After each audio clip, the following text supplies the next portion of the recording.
সবাইকে হ্যাপি হোলির অনেক অনেক শুভেচ্ছা। এই যেই হোলি এসেছে, হোলিতে আবির মেখে রং মেখে পুরো স্কিন ডার্ক হয়ে যাবে, পুরো ড্রাইনেস চলে আসবে স্কিনের মধ্যে, চোখের নিচে ডার্ক সার্কেল পড়ে যাবে।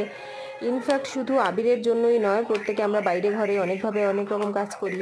সেই কাজগুলো করতে গিয়ে আমাদের রোদে পুড়তে হয়, নোংরার মধ্যে ঘাঁটতে হয়, দেন তেলের একটা আঁচ, রান্নার একটা আঁচ এসে স্কিনে পড়ে। স্কিনকে ঠিকঠাক রাখতে গেলে একটু তো স্কিন কেয়ার করতেই হবে। আর সবচেয়ে সহজ পদ্ধতিতে স্কিন কেয়ার করার নামই হচ্ছে মাস্ক ব্যবহার করা। কারণ অনেকেরই হাতে সময় থাকে না অন্যান্য উপটন গুলে তারপরে মুখে লাগানোর মতো, ইনফ্যাক্ট ওগুলো রাখার, স্কিন কেয়ার করার মতো একটা ঝামেলা কেউই নিতে চায় না। তাদের জন্য এই মাস্কটা, এটা হচ্ছে গুড ভাইবসের মাস্কটা। এটা হচ্ছে গুড ভাইবসের ন্যাচারাল গ্লো শীত মাস্ক স্যাফরন। এর অনেকগুলো ফ্লেভার আছে, যার যেটা পছন্দ সে সেটা নিতে পারো। আগে ফেসটাকে ভালো করে ক্লিন করে নেবে, দেন মাস্কটা লাগিয়ে 20 মিনিট রাখবে।